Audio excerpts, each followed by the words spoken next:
Salam alaikum à tous, bonjour à tout le monde.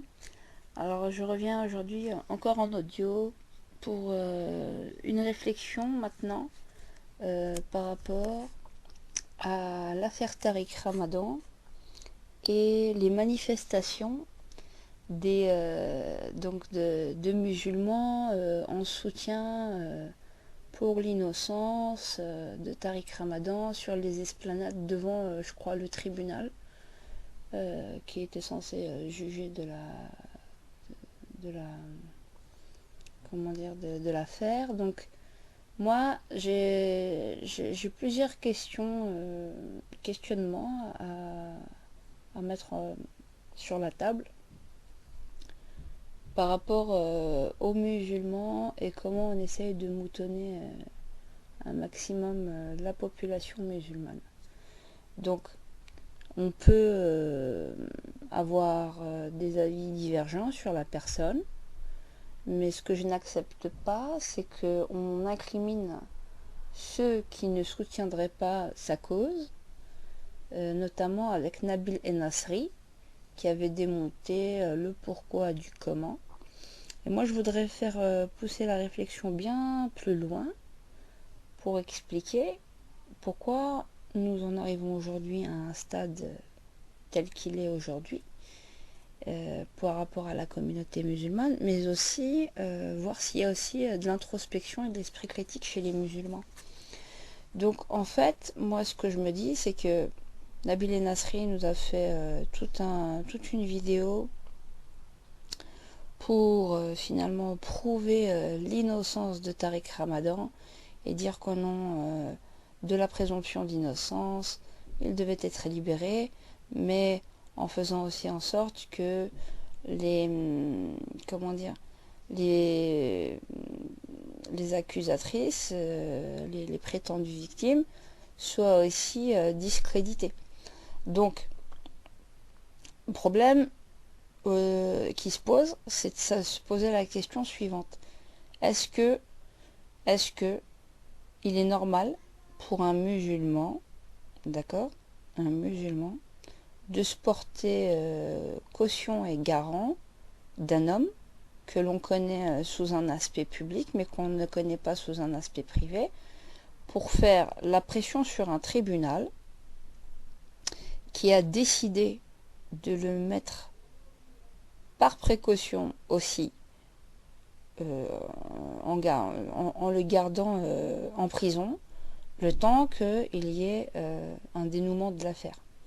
Pourquoi ? La question qu'on pourrait se poser aussi, c'est que pourquoi, alors on a fait, on a dit que oui, les médias sont absolument contre lui, c'est de l'acharnement et tout. Mais moi, je voudrais poser une autre question à la communauté musulmane. Est-ce que ce n'est pas justement par le manque de justice de la communauté musulmane envers les femmes, et notamment des hommes musulmans envers les femmes musulmanes, qu'il n'y a eu aucune solidarité pour des victimes musulmanes, pas que dans cette affaire, mais se poser la question plus profonde de la solidarité que les musulmans peuvent avoir avec les personnes qui sont... Oui, de se dire que la population est complètement, comme je disais, moutonisée, pour reprendre, parce que on est là finalement à invectiver les musulmans qui ne l'ont pas soutenu, de par les vidéos notamment de Nabil Nasri, c'est pas le seul, mais en fait j'ai vu qu'il y avait beaucoup de règlements de compte en réalité, et on disait à certains responsables quelque part de ne pas avoir été solidaires avec Tariq Ramadan. Or moi je pense que le fait de ne pas avoir été solidaire avec monsieur Tariq Ramadan, on n'a pas à être solidaire avec lui tout simplement parce qu'il représente rien du tout. Et aujourd'hui ce qu'on est en train de nous dire, c'est que oui, il représente la Oumma, on s'est attaqué à tous les musulmans. Non, monsieur Tariq Ramadan ne représente que lui-même. Tout comme moi, je m'appelle Radia, lui il s'appelle Tariq. Et le problème, c'est ça, c'est qu'en fait, on est en train de plus, je pense, de tester la communauté musulmane dans sa propension à être moutonisée et polarisée. Et on essaye par tous les moyens de rallier tous les musulmans à la cause de Tariq Ramadan. Alors moi, je préfère prendre, dans les vidéos que j'ai faites précédemment sur l'affaire Tariq Ramadan, moi j'ai pris le postulat d'être du côté des femmes. Et pourquoi je l'ai fait? Non pas parce que ce sont des femmes, mais c'est justement parce que il n'y a eu personne qui a défendu ces personnes en ayant, par esprit de justice, l'oreille attentive à leurs plaintes.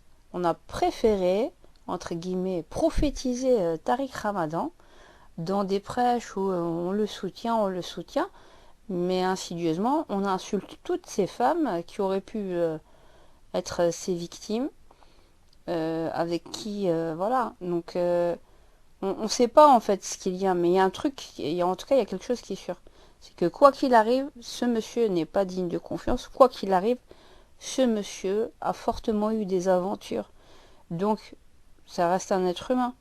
Mais qui vienne pas, moi, ce que je trouve ça vraiment dommageable, c'est qu'il se fait censeur et voilà, donneur de leçons en termes d'éthique, mais qu'il est incapable finalement de ne pas être éclaboussé.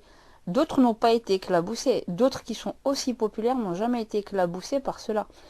Alors, il y a une problématique aussi, je pense, plus interne, qui fait que finalement, moi personnellement, moi c'est Tariq Ramadan, c'est vrai que comme j'avais dit dans mes autres vidéos, il a des qualités, mais néanmoins ça ne reste pas ma tasse de thé. Voilà, ça ne reste pas ma tasse de thé, tout simplement parce que quelque part il confisque la parole aux musulmans de France et aux musulmans de Belgique. Il est là partout à parler pour tout le monde. Oui, on a besoin de quelqu'un qui représente et qui clash les autres personnes qu'il a en face de lui. Mais on s'est pas dit que non plus, quand il a fait son Seal Center au Qatar, et si vous vous rappelez ce qu'il avait dit à Philippe de Villiers lors d'une émission, où il lui a dit oui, de toute façon, le Qatar, il a le moyen de vous faire taire, et c'est pour ça que vous vous taisez sur les conditions.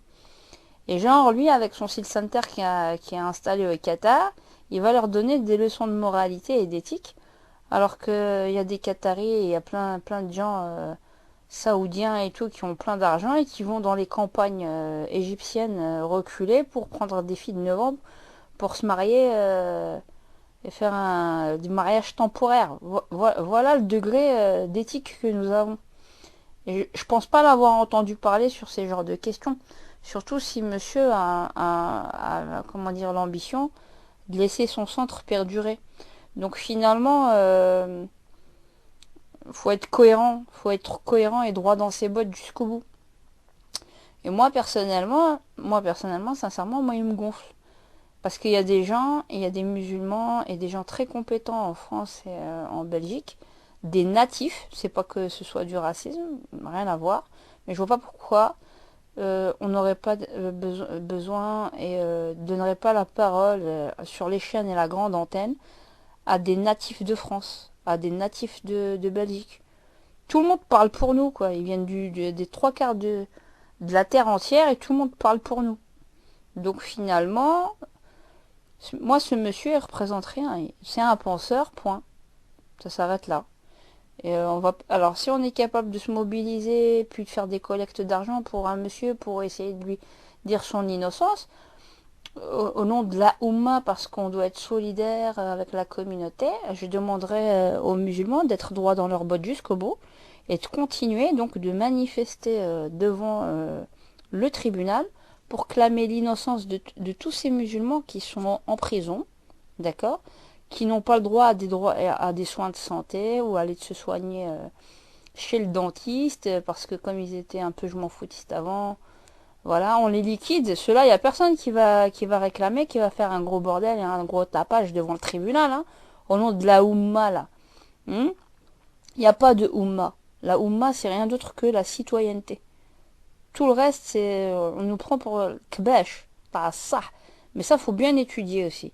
Faut bien étudier les textes et comprendre que la Oumma dont on parlait avec la constitution du Médine, ce n'est rien d'autre que de la citoyenneté. C'est un pacte citoyen. Point barre. Il n'y a pas de Oumma fictive, les musulmans d'un côté clivés contre le reste du monde. Ça, c'est des conneries. Donc voilà. Donc Nabil Nasri, je pense pas qu'il écoute, mais s'il doit écouter, commencez pas à invectiver des personnes de ne pas s'être ralliées avec Tariq Ramadan et commencer à discréditer leur éthique parce que peut-être qu'ils gardent le silence parce qu'ils savent tellement plus de choses qu'ils préfèrent se taire et pas prendre parti et qu'ils respectent la justice pour qu'elle fasse son travail jusqu'au bout et qu'ils sont pas là en train d'essayer d'entraver le travail de la justice à faire du tapage devant le tribunal pour faire la pression donc soit on a confiance en sa justice et on laisse travailler comment dire les personnes le personnel comme il faut. Et à ce moment-là, soit on n'a pas confiance en la justice, mais on fait du tapage pour tout. On fait pas que du tapage pour Tariq Ramadan. On fait du tapage pour tout le monde. Il faut qu'on vous voie H24 devant le tribunal et réclamer la liberté et la présomption d'innocence pour tous ces musulmans qui ont été stigmatisés par défaut, hein, mais qui se trouvaient comme par hasard toujours pas au bon endroit et pas voilà. Un peu comme Tariq Ramadan qui se retrouve dans des hôtels, bon voilà, parce que c'est son travail qui le pousse à voilà à cela. Mais il y a personne qui était, je pense, dans la chambre avec lui pour savoir ce qu'il fait. Ou que quand il a, pour connaître exactement l'heure exacte, quand il allait aux toilettes, ou il allait se prendre sa douche, ou se laver les dents, ou s'il y avait quelqu'un dans son lit. Donc faut arrêter le délire. Arrêter le délire. D'accord et je suis contente. Malgré que, voilà, il y a des choses, par exemple, moi personnellement, je suis pas d'accord avec l'UOIF, avec certaines personnes. Mais pour le coup, par rapport à Amar al-Asfar, le jour où il a dû se parler devant El Kabash qui cherchait à lui tendre que des perches pour faire tomber, il a été très bien et il a bien répondu. Et c'est ça, je pense, qui aussi qui a dérangé M. Nabil El-Nasri, c'est qu'il a montré qu'en fait, qu'il prenait pas parti pour Tariq Ramadan et qu'il mettait aussi la présomption d'innocence et de victime chez ces femmes.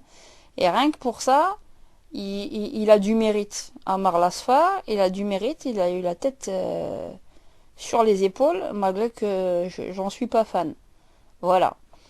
Voilà. Et Nabil Nasri, je pense qu'il n'a pas supporté ça et il a commencé à clasher indirectement. C'est très subtil, mais moi j'ai senti que Nabil Nasri a clashé Amar Lasfar et plein d'autres personnes. De responsables, certains responsables. Voilà. Et donc voilà, donc on va pas monotoniser et venir jurer, prêt à mettre son bras à couper, que ce monsieur Tariq Ramadan est... moi j'aimerais bien qu'il y ait des musulmans et je demanderai à monsieur Nabil Nasri d'en faire de même pour les femmes musulmanes qui sont victimes. Et pas parce que c'est un Tariq Ramadan, au nom de la justice, on va le traiter comme tout un chacun. Et il y a beaucoup de musulmans qui ont été aussi présumés coupables et par sécurité ont été gardés dans les prisons jusqu'au jugement. Et ben moi je vois pas pourquoi Monsieur Tariq Ramadan ne bénéficierait pas de la même chose. Voilà. Voilà. Bonne méditation.